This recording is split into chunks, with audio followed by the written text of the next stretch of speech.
Ada orang-orang yang merasa nasabnya lebih mulia dibandingkan nasab orang lain, yang merasa dia sebagai keturunan imigran dari luar negeri, kemudian merasa lebih mulia dibandingkan warga pribumi, keturunan pribumi. Ada yang seperti itu. Sombong orang tersebut. Dan begitu besar mulutnya orang-orang seperti ini. Bangsa Indonesia ini, bangsa Nusantara ini luar biasa peradabannya. Kalau kita mau jujur dengan sejarah Indonesia, Nusantara ini, kerajaan-kerajaan yang ada di Indonesia, di Nusantara ini dulu, itu sudah dikenal sebagai satu kekuasaan dan peradaban yang maju, yang bermartabat. Indonesia ini banyak kerajaan-kerajaan yang bermartabat. Terlebih di kurun berikutnya datanglah para wali yang merupakan ahlul bait Nabi, yang datang ke Indonesia tidak dengan peperangan, tidak dengan mengkerdilkan bangsa yang didatanginya, tidak dengan menghinakan warga di mana mereka singgah, tapi justru ahlul bait Nabi yang datang pada saat itu membawa ilmu, amal soleh, bahkan mereka berasimilasi, menikah biasa saja dengan orang-orang pribumi, yang sehingga kesolehannya itu, kepakarannya mereka itu fakar dalam bidang politik, dalam bidang pemerintahan, dalam bidang pertanian, dalam bidang pengairan, dalam bidang astronomi. Kepakarannya, kealimannya, serta akhlaknya yang baik, itulah yang kemudian diterima oleh masyarakat pribumi, yang bahkan akhirnya mereka mempercayainya sebagai pemimpin di masa itu. Mereka menikah dengan keluarga-keluarga kerajaan, yang sehingga kemudian mereka melanjutkan pemerintahan kerajaan di masa berikutnya, yang mereka juga memiliki keturunan. Mereka memiliki anak laki-laki ataupun perempuan, dan keturunannya ada sampai saat ini. Jadi bagi siapapun yang tidak memiliki ilmu tentang keluarga mereka, jangan sok tahu. Mereka orang-orang bermartabat, namun begitu tawaduknya mereka dalam menyebarkan Islam di saat banyak pribumi belum mengenal Islam. Mereka, para sunan ini, para wali ini, tidak mengedepankan nasab, tapi bahkan mereka memakai nama-nama lokal juga sebagai nama yang mereka buka di tengah-tengah masyarakat, yang mereka gunakan di tengah-tengah masyarakat, supaya masyarakat ini tidak merasa berbeda, masyarakat ini merasa terhormat, merasa sama, merasa saling menyayangi satu sama lain.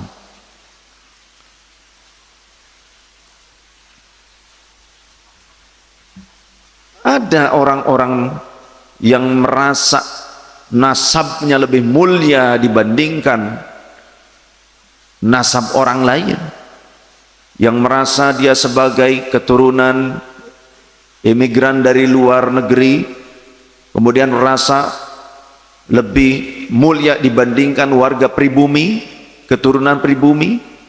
Ada yang seperti itu. Sombong orang tersebut.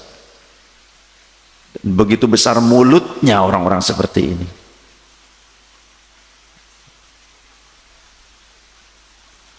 Bahkan ada yang berani menzalimi, mengambil hak orang lain tanpa keriduan sang pemiliknya. Malak, memeras, bahkan mencuri, atau bahkan mungkin merampok. Bukan katanya jamaah kita banyak yang jadi korban.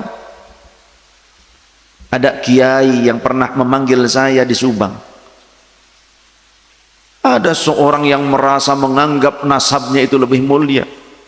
menitipkan anaknya di situ. Si anak ini dengan tidak punya sopan santun kepada sang kiai, sang guru, meminta dengan paksa sarung BHS yang sedang dipakai oleh sang kiai. Kata sang kiai, jangan yang ini Bib, yang di rumah saja yang masih baru, ini sudah terpakai. Ini si Ontohot tetap memaksa ke kiai, nggak mau kiai, saya mau yang dipakai sama kiai yang ini karena mungkin coraknya bagus. Paksa. Padahal dititipkan di pesantren tersebut sebagai santri. Sopan apa tidak? Jujur, sopan apa tidak? Jangan takut menyampaikan pendapat Anda. Anda punya hak. Anda warga negara yang merdeka, umat Rasul yang dicintai Rasul. Ada Kiai Haji Asep Nur Yasin, qari nasional, didatangi serombongan begundal ini dengan mengatasnamakan nasab yang bersambung kepada Rasulullah, kemudian minta sesuatu, minta uang, disangka dirasa kurang oleh mereka, masuk ke dalam kamar pribadi mengambil perhiasan istrinya. Akhir Ramadan kemarin Kiai Haji Asep Nur Yasin datang ke masjid saya, menemui saya dan cerita hal itu juga. Mengambil perhiasan istrinya berarti rampok hal seperti ini. Pantas apa tidak? Cucu Rasul merampok, pantas apa tidak? Mengaku cucu Rasul mengambil harta orang lain dengan paksa, pantas apa tidak?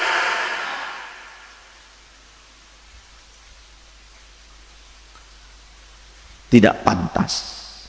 Bahkan Rasulullah SAW menyatakan, dikutip, dinukil hadisnya di dalam Riyadhus Shalihin oleh Imam An-Nawawi. Kata baginda Rasulullah, ayyamallah, demi Allah, lau kanat Fatimah bintu Muhammadin sallallahu alaihi wasallam sarqat laqata'tu yadaha. Andaikan putriku sendiri yang bernama Fatimah mencuri, maka aku yang akan memotong tangannya dengan tanganku. Saya pernah menyampaikan hadis ini pada saat tausiah di Cikarang. Setelah selesai turun mau masuk ke rumah panitia penyelenggara, ada orang yang mengaku dirinya sebagai keturunan Rasulullah SAW yang berdomisili di Madura, yang biasanya bersama-sama dengan saya, biasa bareng baik-baik dengan saya. Saat mendengar saya tausiah menyampaikan hadis sahih tersebut, dia protes. Dia bilang, "Wi, kenapa antum sampaikan hadis itu di hadapan masyarakat? Kenapa emang?" kata saya. Itu tidak beradab, katanya. Kenapa tidak beradab? Apakah lantas Imam An-Nawawi, kemudian para a'immah, para imam ahli hadis itu mereka dikatakan tidak beradab karena meriwayatkan riwayat ini? Dia tidak bisa menjawab. Akhirnya saya dibawa oleh Pak Fauzan masuk ke rumah Pak Haji tersebut. Rasulullah menyampaikan itu dan diriwayatkan oleh para ulama. Ini integritas Rasulullah sallallahu alaihi wasallam. Jangan mentang-mentang menganggap keturunan Rasul kemudian berhak mengambil harta orang lain. Maling itu namanya.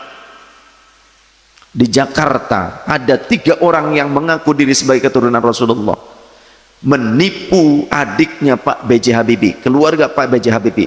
Ditipu apanya? Sertifikat tanah. Digandakan, dipalsukan. Kemudian yang aslinya dijual. Ditangkap orangnya. 3 orang. 3-tiganya mengaku keturunan Rasul semuanya. Dan kalaupun dia tangkap yang seperti itu, proses hukum. Ini bukan negara mbah moyangmu. Ini negara untuk seluruh bangsa Indonesia. Mereka berhak merdeka. Jangan ada lagi penjajahan model baru seperti ini. Karena bisa jadi ini merupakan warisan para kolonial dulu, yang mana kolonial menjadikan sekelompok orang atau beberapa orang yang mengaku keturunan Rasul tapi ternyata sebagai alat untuk kolonial Belanda. Untuk apa? Untuk memberangus keturunan Ahlul Bait Nabi yang menjadi pejuang melawan para penjajah tersebut. Jadi kebiasaan keenakan seperti itu, doktrin-doktrinnya dipakai sampai kapan kita terlena? Anda umat Rasulullah punya hak hidup nyaman, punya kehormatan. Tidak boleh seorang Ahlul Bait Nabi sekalipun merampas kehormatan orang lain yang bukan Ahlul Bait Nabi. Tidak boleh. Dan Ahlul Bait Nabi selayaknya harus lebih ketat dengan syariat, harusnya lebih berhati-hati dengan syariat, lebih berupaya untuk belajar tentang syariat dan mengamalkannya. Harusnya seperti itu. Jangan asal, jangan sombong dengan nasab. Kenapa demikian? Karena Allah Subhanahu wa ta'ala telah memberikan peringatan kepada keluarga Nabi, bahkan keluarga dekat Nabi. Siapa istri-istri Nabi?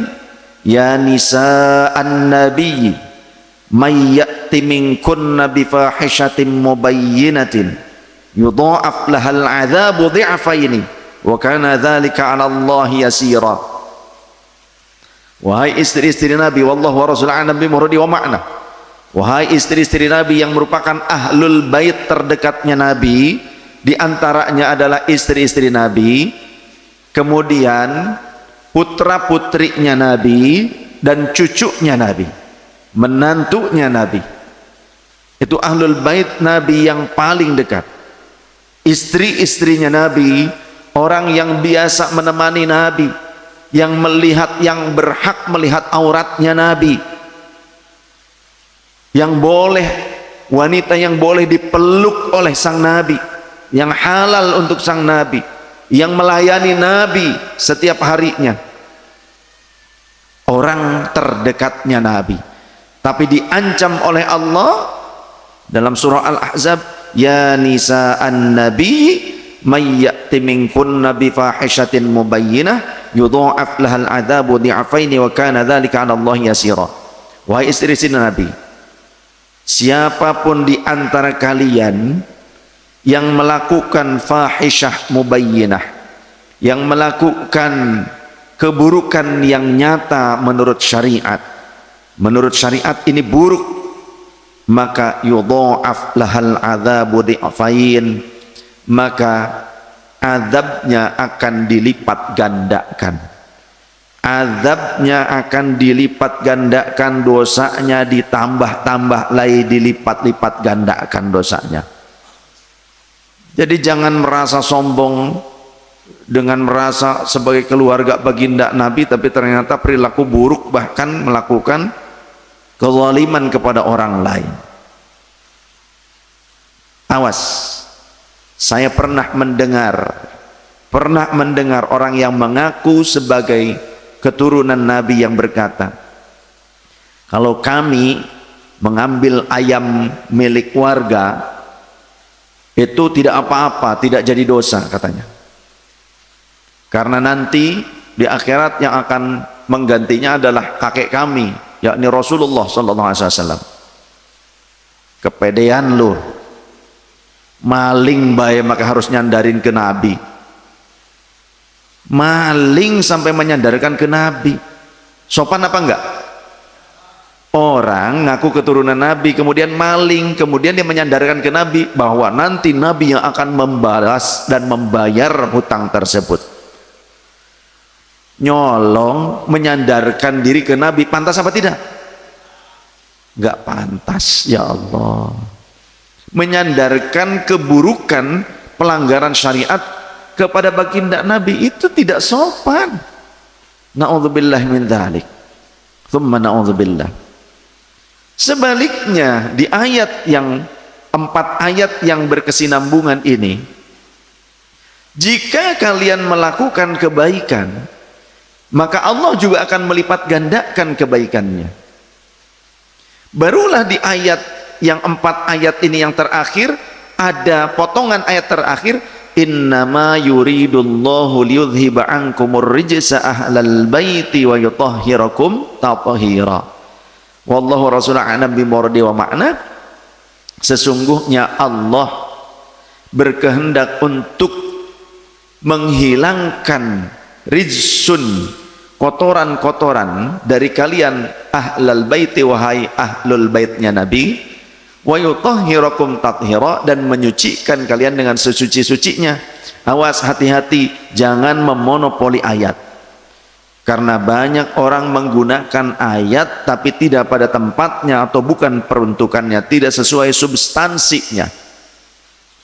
Ada orang-orang yang menggunakan innama yuridullahu liyudhiba ankumur rijsa ahlal baiti wa yutahhirakum tathira sebagai legalitas kemaksiatannya, legalitas perbuatan zalimnya. Ada orang yang seperti itu.